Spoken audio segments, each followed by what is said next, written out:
मक्षिकाणाम अभावो निर्मक्षिकम, यहाँ तक हम लोगों ने पढ़ लिया था।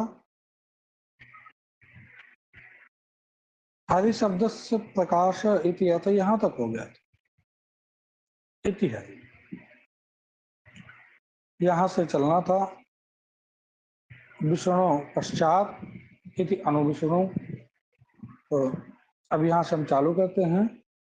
विष्णु पश्चात, ये जो समासिक विग्रह है या लौकिक विग्रह है, लोक में इस अर्थ का प्रयोग कर सकते हैं, और जो अलौकिक विग्रह होगा वह है विष्णु गणेश अन। आपका विष्णु प्लस गणेश अन, ये अलौकिक विग्रह वाक्य है। इसी वाक्य में समास होगा। समास विधा का जो सूत्र है वो आप जानते हैं। अव्ययम विभक्ति समीप संबद्ध वृद्धता भावात्तया संप्रति शब्द प्रादुर्भाव पश्चात यथा अनुपूर्व योगपद्य सादृश संपत्ति साकल्यान्त वचने। हमने जो इस सूत्र के में जो अर्थ निर्दिष्ट किए गए हैं, तो पश्चात यथा अनुपूर्व योगपद्य शब्द प्रादुर्भाव, यहाँ तक हो गया था। आज पश्चात जो अनु ये अव्यय है, ये पश्चात इस अर्थ में विद्यमान है, बाद इस अर्थ में विद्यमान है, इस अर्थ में विद्यमान रहने पर जो समास विधायक सूत्र है अव्ययम विभक्ति, यह कहता है कि पश्चात जो विभक्ति इत्यादि अर्थों में विद्यमान जो अव्यय, यहाँ पर अनु अव्यय है, यह पश्चात इस अर्थ में विद्यमान है, उसका समर्थ सुबंत के साथ समास होता है। तो समर्थ सुबंत विष्णु घस हो गया, तो विष्णु घस के साथ जो अनु, यह पश्चात अर्थ में विद्यमान जो अव्यय अनु है, इसका समास हो जाएगा। समास तात्पर्य संज्ञा तद्धित समासाश्च, इस सूत्र से इसकी प्रातिपदिक संज्ञा हो जाएगी। जो प्रातिपदिकत्वात् विभक्ति का लोप गस, और इसके बाद आप सु भी लगा सकते हैं, गस और इस सु और गस का लोप हो जाएगा, तो बन जाएगा विष्णु, अनु बन जाएगा। समा अब प्रथमा निर्दिष्टम समास उपसर्जनम, यह सूत्र लगेगा। समास विधायक शास्त्र आपका अव्ययम विभक्ति है, इसमें प्रथमांत पद अव्यय है। तदबोध लक्ष्य में जो पद है अनु है, इस अनु की उपसर्जन संज्ञा। उपसर्जन संज्ञा का फल है कि उपसर्जनम पूर्वम से इसका पहले प्रयोग हो जाएगा, तो अनु विष्णु बनेगा, और पूर्व में जो प्रातिपदिक संज्ञा है उसी प्रातिपदिक संज्ञा को मान करके यहाँ पे सु व्यक्ति आएगी, अनु विष्णु सु बन गया। अब आप लोग बताइए यहाँ पर कि इस सु के स्थान पर अम आदेश होगा कि नहीं होगा, अथवा सु का लोप हो जाएगा। लोप होगा तो किस सूत्र से लोप होगा, बोलिए।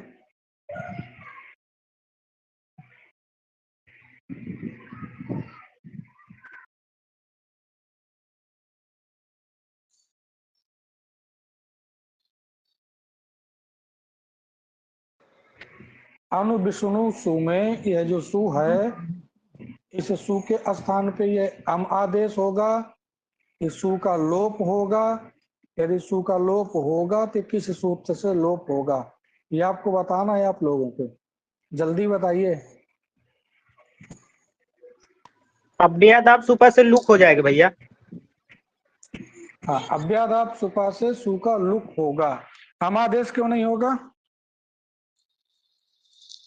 क्योंकि अदंत नहीं है। हाँ, बहुत बढ़िया। अदंत नहीं है इसलिए अमादेश नहीं होगा, अपितु अव्यादाप सुपा से यहाँ पर सु का लोप हो जाएगा। प्रयोग बन गया अनुविष्णु। अनुविष्णु अर्थात विष्णु के पीछे, विष्णु के पश्चात।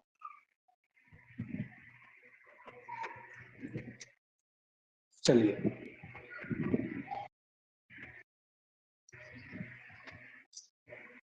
इसके बाद अब यथा शब्द सूत्र में पढ़ा गया है। तो यथा शब्द के 4 अर्थ होते हैं, उसको यहाँ पे लिख रहे हैं कि यथा शब्द जो है योग्यता, वीप्सा, पदार्थानतिवृत्ति, सादृश्यानि यथाथाः। जो ये यथा होता है उस यथा के 4 अर्थ। पहला योग्यता होगा, दूसरा वीप्सा, तीसरा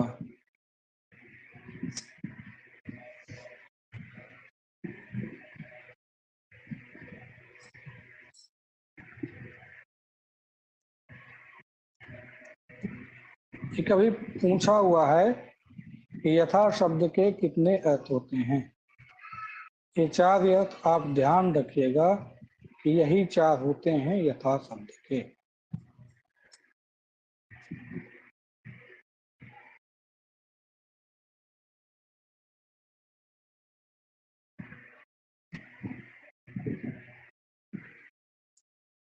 सादृश्य कौन कौन हुआ? पहला योग्यता हुआ, दूसरा दीप्सा, तीसरा पदार्थानतिवृत्ति, चौथा सादृश्य। ये 4 अर्थ यथा के होंगे।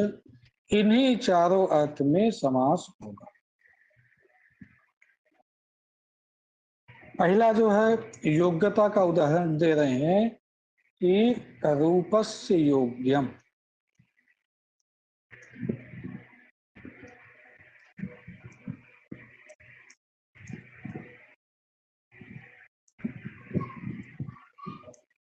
रूपस्य योग्यम।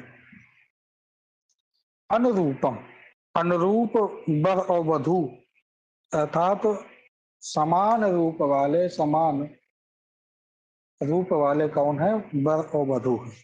मतलब योग्यता, रूप के योग्य है ये, रूप के योग्य है, इस रूप के योग्य ये है, इस रूप के योग्य ये है, इस अर्थ में रूपस्य योग्यम ये आपका अलौकिक विग्रह होगा। रूप गस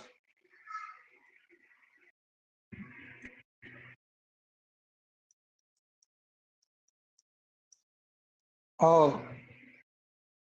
अनु, अब यहाँ पर अनु जो है ये अव्यय है और योग्यता इस अर्थ में विद्यमान है।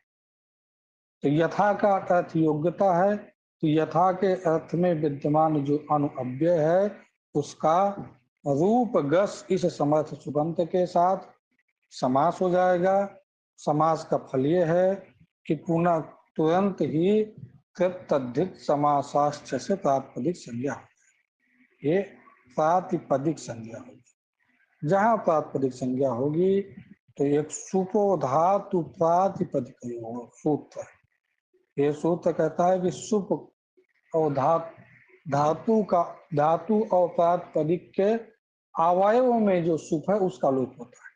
ये पूरा समुदाय, इस पूरे समुदाय की प्रातिपदिक संज्ञा हुई है, इसका अवयवभूत सुप हो गया गस, इसका लोप हो गया। जहाँ लोप हो गया तो रूप अनु बन गया। ये जो अनु है इसकी प्रथमा निर्दिष्टम समास उपसर्जनम, इससे उपसर्जन संज्ञा हो जाएगी। कोई उपसर्जन संज्ञा वाला जो सूत्र है उसका अर्थ घटा सकता है कि नहीं? प्रथमा निर्दिष्टम समास उपसर्जनम,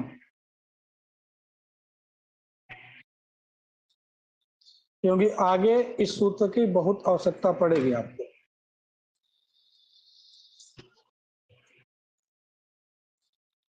जिस पद की उपसर्जन संज्ञा होती है वो पहले लगेगा। अब इस सूत्र का अर्थ है ना ये कि समास हाँ। विधायक जो शास्त्र, ऐसे करके आप एक बार एक लक्ष्य में घटा दीजिए। अगर एक लक्ष्य में आपको समझ में आ गया तो जितने भी लक्ष्य हैं सब जगह आ गए।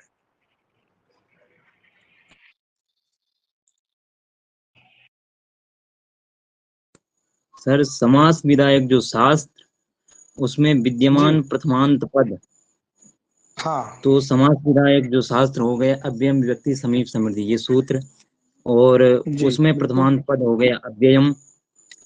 हम्म, तद बोध्य लक्ष्य जो पद हो गए यहाँ अनु, उसकी हाँ बहुत बढ़िया, उपसर्जन संज्ञा होगी। उपसर्जन संज्ञा बहुत के बढ़िया। बस ऐसे, फलस्वरूप। हाँ जी जी जी जी, उपसर्जनम पूर्वम से प्राथम प्रयोग, बहुत बढ़िया। बस ऐसे ही घटाना है। अब आगे हम बढ़ेंगे तो जो भी समाज शास्त्र मिलेगा सब जगह हम घटाएंगे। इस अनु की उपसर्जन संज्ञा हो गई। उपसर्जन संज्ञा का फल जानते हैं कि इसका पहले प्रयोग हो जाएगा अनु, अनुरूप बन गया।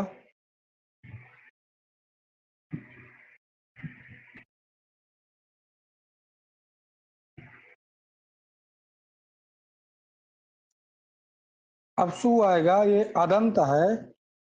अदंत होने के चलते सु के स्थान पे क्या आदेश हो जाएगा? आम आदेश हो जाएगा। तो अनु रूप ये प्रयोग सिद्ध। योग्यता का जो यथा का है उसका पहला उदाहरण हो गया योग्यता का अनुरूपम। देखिए अव्ययी भाव समास में आपको किस अर्थ में समास हो रहा है उसको ज्यादा ध्यान देना, वही पूछता है। ऐसे निर्मक्षिकम में किस अर्थ में समास हुआ है? बताइए आप लोग, निर्मक्षिकम में किस अर्थ में समास हुआ है? अव्ययी भाव समास हो गया। नहीं, मक्षिकाणाम किस अभाव, अर्थ में समास, मक्षिकाणाम किस अभाव, अर्थ में हुआ है? मक्षिकाणाम अभाव हुआ क्या भैया? अभाव अर्थ में। अभाव अर्थ में हुआ है, वो आप विग्रह बता रही हैं। अभाव, ठीक है, अभाव हाँ अर्थ जी में, बहुत जी जी बढ़िया जी जी, अंकिता अभाव, सिंह जी। हम्म। आपको ये बहुत इसमें ध्यान देना है कि किस अर्थ में समास हुआ है। आति हिमम में किस अर्थ में समास हुआ बताइए? आति हिमम, अतिक्रांत, नहीं, अतिक्रांत अर्थ में कहाँ है? जी अत्यय। नहीं, अत्यय, अत्ययो नाम ध्वंसा। जी जी जी, अत्यय अर्थ में, ध्वंस अर्थ में समास हुआ। अत्यय का नाम ध्वंस है, अत्यय दे अथवा ध्वंस दे, तो उसमें आपको लगाना है। चलिए, दूसरा है बीप्सा। बीप्सा मतलब होता है साकल्येन व्याप्तुम इच्छा, जो संपूर्ण जगह है, एक एक जगह है व्याप्त हो, उसको हम बोलते हैं बीप्सा। उसका उदाहरण दे रहे हैं कि अर्थम अर्थम प्रति, ये लौकिक विग्रह है।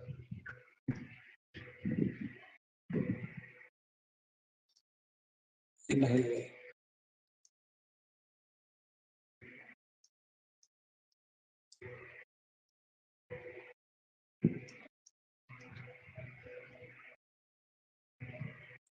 ये आपका लौकिक विग्रह है। अर्थम अर्थम प्रति मतलब एक एक अर्थ के लिए क्या करना चाहिए? शब्दाभिनिवेश, प्रत्यर्थम शब्दाभिनिवेश। प्रत्यर्थम मतलब एक एक अर्थ के लिए हमको एक एक जो शब्द है उस शब्द का निवेश करना चाहिए। ये बीप्सा है, एक एक के लिए। ऐसे प्रतिबंध, अभी जब कारक पढ़ेंगे तो उसमें कर्म प्रविष्टि, बीप्सा अर्थ में भी कर्म प्रविष्टि संज्ञा होती है। तो एक एक वृक्ष को सींचो, तो प्रतिवृक्षम सिंच, सिंचतु सिंच प्रतिवृक्षम, यानी कि एक एक वृक्ष को सींचो। वृक्ष के समुदाय को नहीं सींचना है, जितने वृक्ष लगे हैं आपको एक एक वृक्ष को सींचना है। उसी प्रकार यहाँ पर प्रत्यर्थम शब्दाभिनिवेश, अर्थात एक एक अर्थ के लिए हमको एक एक शब्द का निवेश करना चाहिए। यहाँ पर जो आपका विग्रह होगा, अर्थम अम सत्य। यहाँ पर जो प्रत्यय है अव्यय है, यह विप्सा इस अर्थ में विद्यमान है। विप्सा अर्थ में विद्यमान के चलते इसका अर्थम प्रति अर्थम अम इस समर्थ सुबंत के साथ समास हुआ। समासत्वात् प्राप्य संज्ञा, प्रातिपदिकत्वात् इस विभक्ति का लोप हो गया। इस प्रति की उपसर्जन संज्ञा हो जाएगी प्रथमादिष्टम समास उपसर्जनम से, उपसर्जनम पूर्वम से पहले प्रयोग हो गया तो प्रति अर्थ बन जाएगा, यण आदेश हो जाएगा। इको यण इससे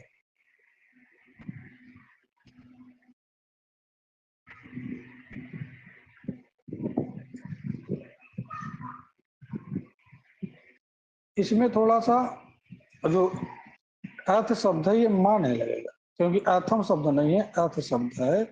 तो अर्थ अम प्रति ये विग्रह होगा और प्रत्यर्थ बन जाएगा।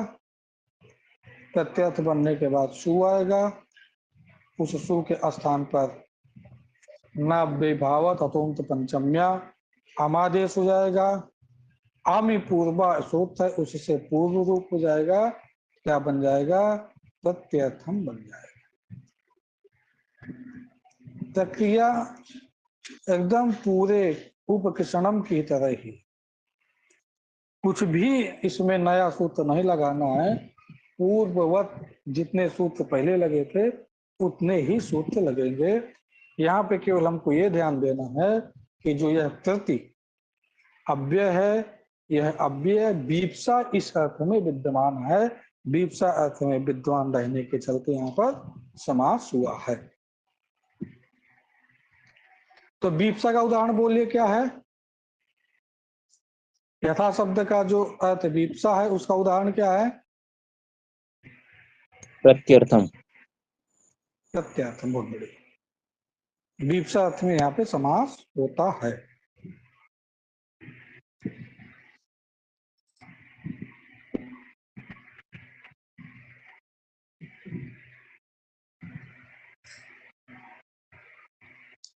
अब तीसरा जो पय है पदार्थ अनतिवृत्ति, इसका मतलब क्या होता है पहले हम ये समझ लेते हैं।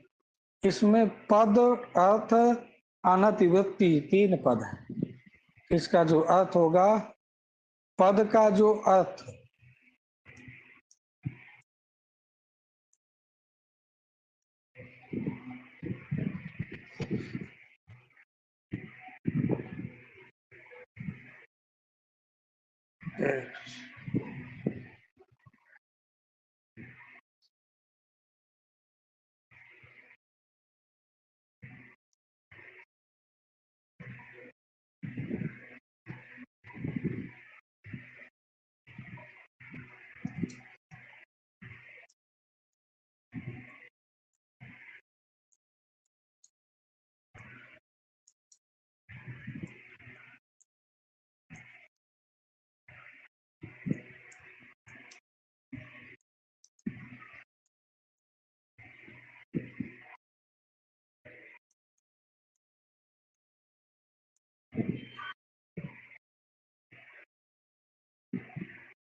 चलिए, पद में विद्यमान जो अर्थ उसका उल्लंघन ना करना।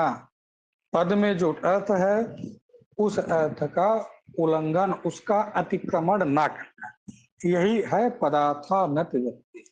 पद के अर्थ पद में विद्यमान जो अर्थ है उस अर्थ का अतिक्रमण ना करना, उस अर्थ के आगे ना निकलना। उदाहरण में देखते हैं, उसका उदाहरण दिए हैं।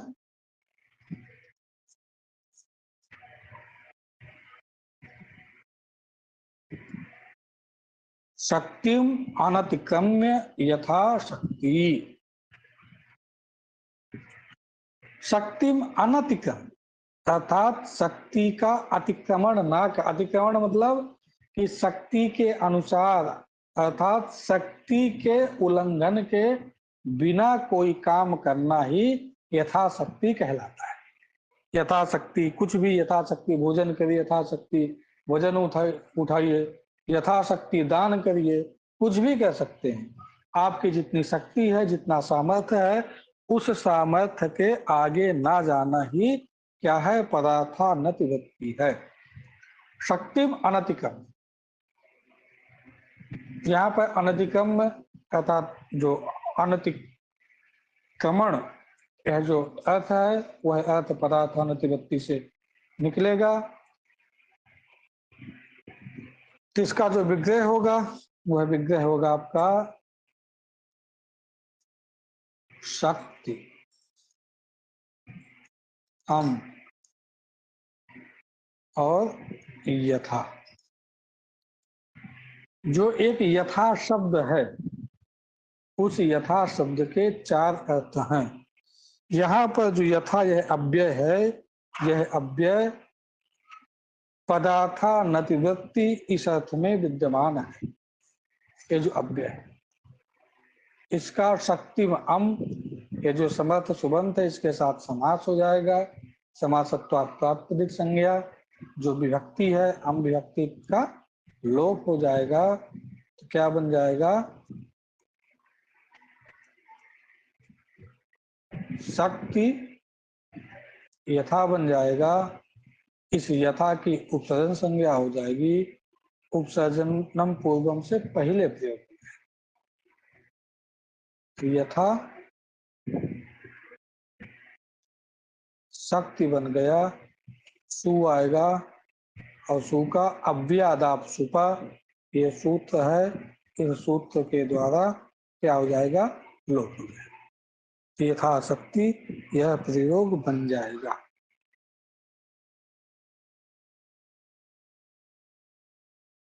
यथाशक्ति में किस अर्थ में समास हुआ बताइए?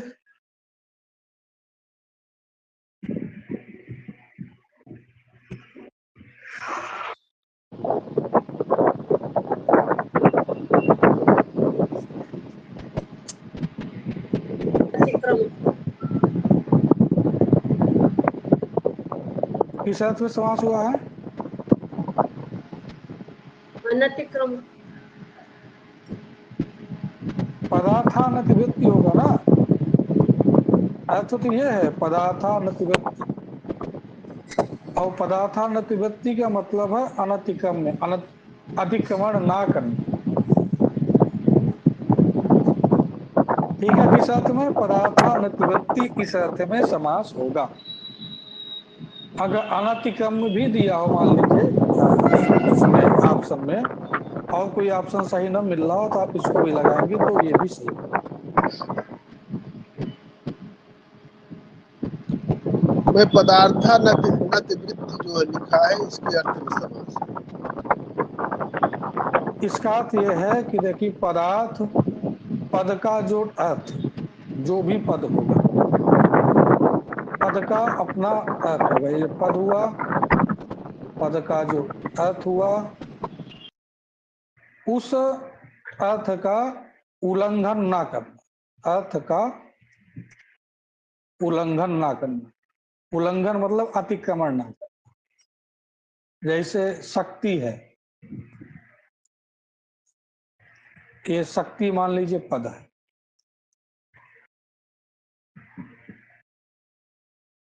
शक्ति इस पद का जो अर्थ है, आपकी मान लीजिए शक्ति है यदि 100 रुपए दान करने की अथवा 5 किलो उठाने की, तो आप इस शक्ति का अतिक्रमण ना करें, इतना ही करें। इसी का नाम है पदार्थानतिवृत्ति, यथाशक्ति। ठीक है।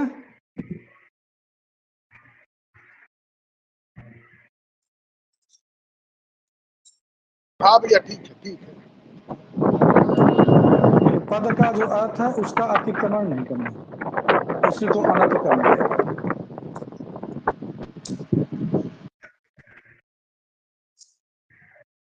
ऐसे और भी इसके उदाहरण देख लीजिए।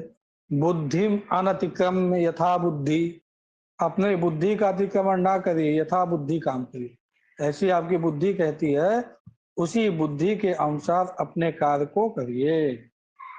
ज्ञानम अनतिक्रम्य यथा ज्ञानम, अपने ज्ञान का अतिक्रमण ना करते हुए जैसे ज्ञान है उसी ज्ञान के अनुसार करिए। इसके बाद अगला सूत्र है अव्ययी भावे चकाले।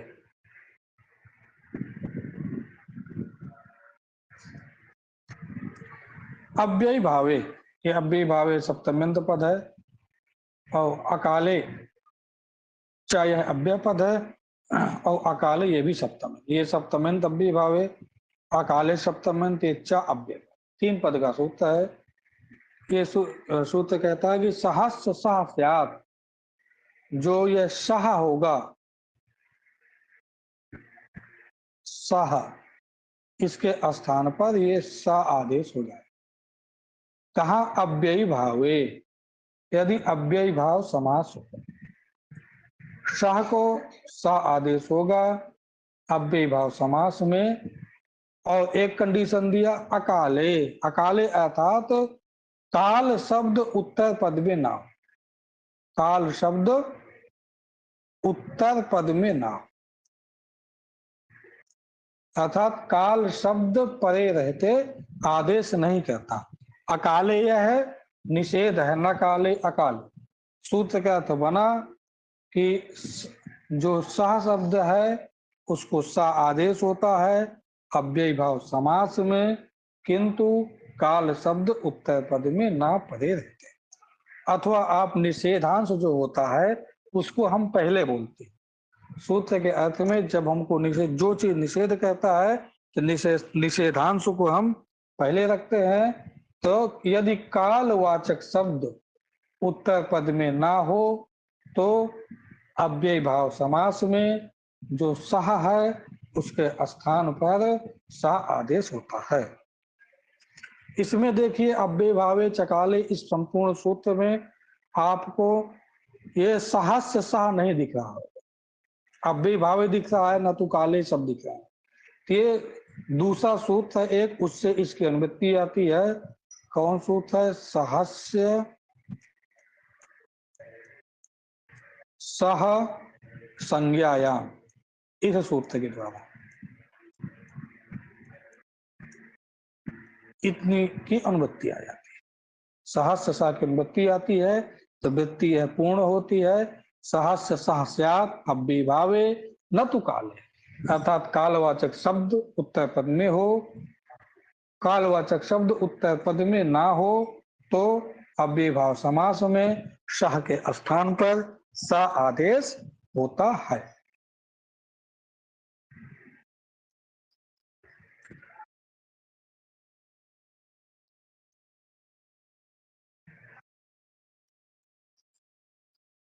प्रयोग बनाया है हरेः सादृश्यम, ये सादृश्य अर्थ यथा यथा का ही है।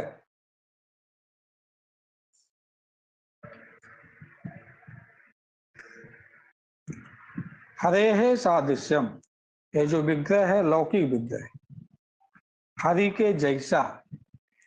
अलौकिक विग्रह आपका होगा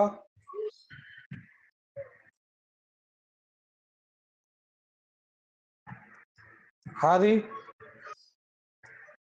प्लस गस और सह। ये कहीं कहीं आपको ऐसे मिल जाएगा तो इसमें घबराने की आवश्यकता नहीं, आप सु लगा सकते हैं। अव्यय जितने भी पद होते हैं उनमें साधुत्व विधान करने के लिए सु आता है और उस सु का लोप किया जाता है। तो सह सु ऐसा विग्रह कर सकते हैं, ऐसा विग्रह होगा। और यथा का जो अर्थ है सादृश्य, उस सादृश्य अर्थ में विद्वान अव्यय कौन है? सा, उसका हरि गस यह समर्थ सुबंत है, इसके साथ समास हो जाएगा। समासत्वाद प्राप्त संज्ञा पूरे की, इतने की प्राप्त संज्ञा, प्रातिपदिकत्वाद, ये जो विभक्तियां हैं इनका लोप हो जाएगा। लोप हो गया तो क्या बन गया? हरि सह बन गया। यहाँ पर सूत्र लगेगा अव्यय भावे चकाले। यह सूत्र कहता है कि जो यदि काल शब्द उत्तर पद में ना हो, यहाँ पर काल शब्द नहीं पड़े है, काल शब्द के साथ समास नहीं हुआ है, तो जो शाह है उसके स्थान पर सा आदेश हो जाएगा। यहाँ पे अव्यय भाव समास भी है, तो यहाँ पर क्या हो जाएगा? शाह के स्थान पर सा आदेश हो जाएगा। तो शाह के स्थान पर सा आदेश हो गया, तो सा हरि बनेगा, प्लस सु आएगा, और इस सु का लोप हो जाएगा। इस सु का लोप बताइए किस सूत्र के द्वारा होगा?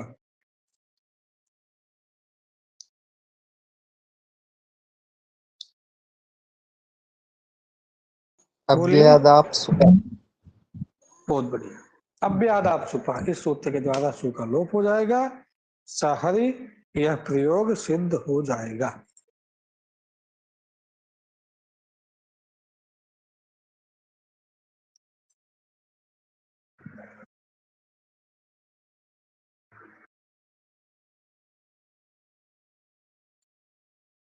यहाँ पर तृतीय विभक्ति लगेगी या षष्ठी? अरे तृतीय लगेगी, सॉरी, ये हम ये टा गलती कर दी, टा लगेगा लगेगा, ना सर? टा लगेगा, टा हो, हम ध्यान नहीं दिए, क्योंकि सहा है ना, ये सह के योग में तृतीय विभक्ति आती है।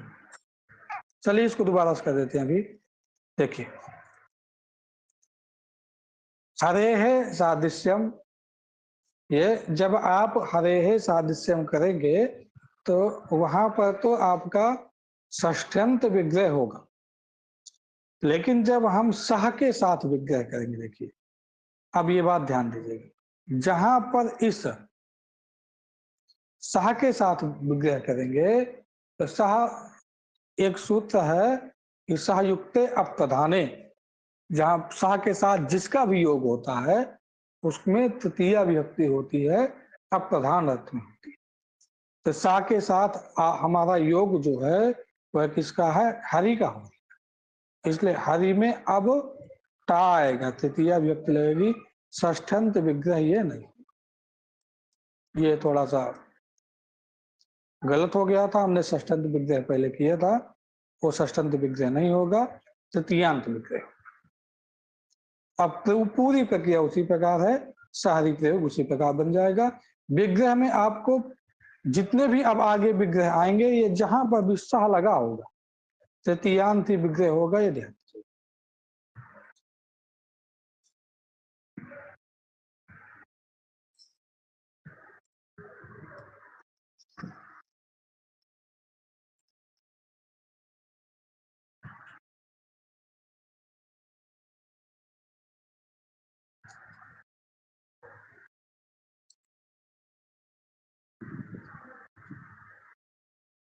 इसके बाद ये जो यथा शब्द है, यथा शब्द के जो चार अर्थ थे वो यहाँ से समाप्त होते हैं। योग्यता, विप्सा, पदार्थानुवृत्ति, सादृश्यानि, इनके क्रमशः उदाहरण थे। योग्यता का अनुरूपम था, विप्सा का प्रत्यर्थम था, पदार्थानुवृत्ति का यथाशक्ति था, और सादृश्य का उदाहरण सहरि था। अब पुनः जो सूत्र है, उस सूत्र में जो शब्द पढ़े गए हैं, अर्थ पढ़े गए हैं, वहां हम पुनः देखते हैं। यथा के बाद अव्ययम विभक्ति, विभक्ति अर्थ में हो गया, समीप अर्थ में हो गया, समृद्धि अर्थ में हो गया, वृद्ध्यथा, अभाव, अत्यय, असंप्रति, शब्द प्रादुर्भाव, पश्चात, यथा, यहाँ तक हम पहुंच गए हैं। इसके बाद अनुपूर्व्य इस अर्थ में अब समास हो।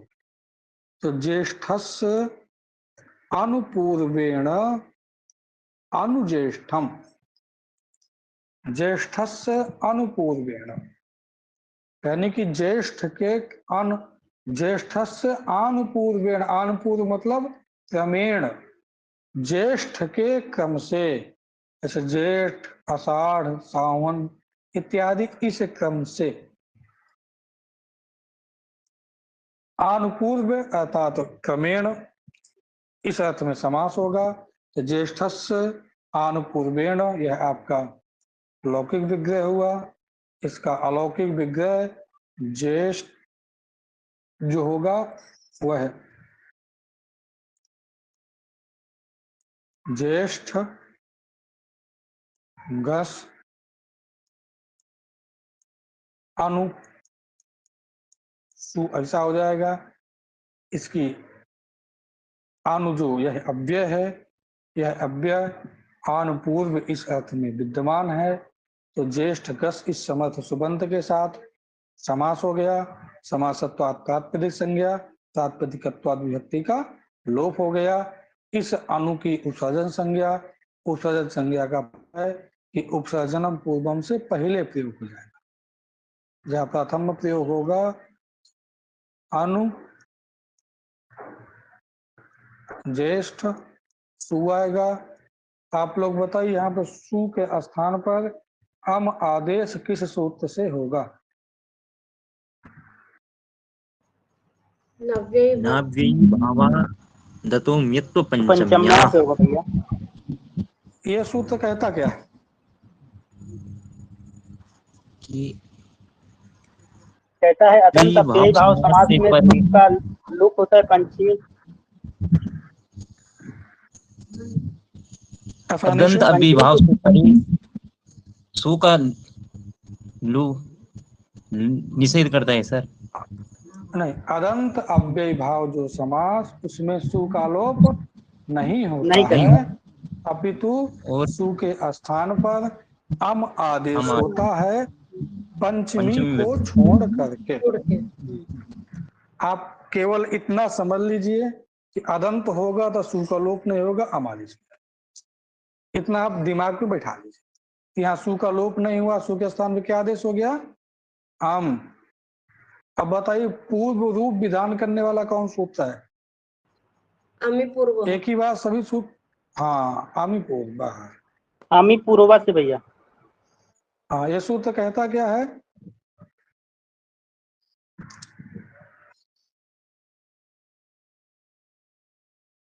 हम परे होने पर पूर्व रूप हो जाता है। अक से परे जो अम, अक हो गया आपका ठा का आ, उससे परे अम, तो ठा का आ और अम का आ मिलाकर के पूर्व रूप क्या हो जाएगा?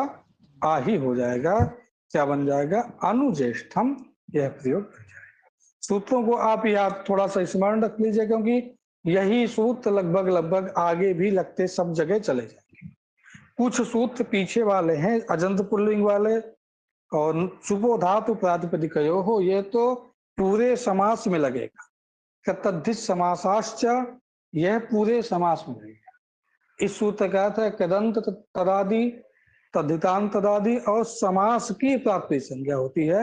हमको यहाँ पे समास में ध्यान देना। अभी जब कदंत और तद्धित पढ़ेंगे तो वहां पे देखिए, वहां पर भी इसी सूत्र से प्राप्ति संज्ञा का विधान करेगा। तो अनुज्येष्ठम, अनुज्येष्ठम में किस अर्थ में समास हुआ है? अनुपूर्व। हाँ चलिए, अनुपूर्व इस अर्थ में समास हो गया और अनुज्येष्ठम यह प्रयोग सिद्ध हुआ।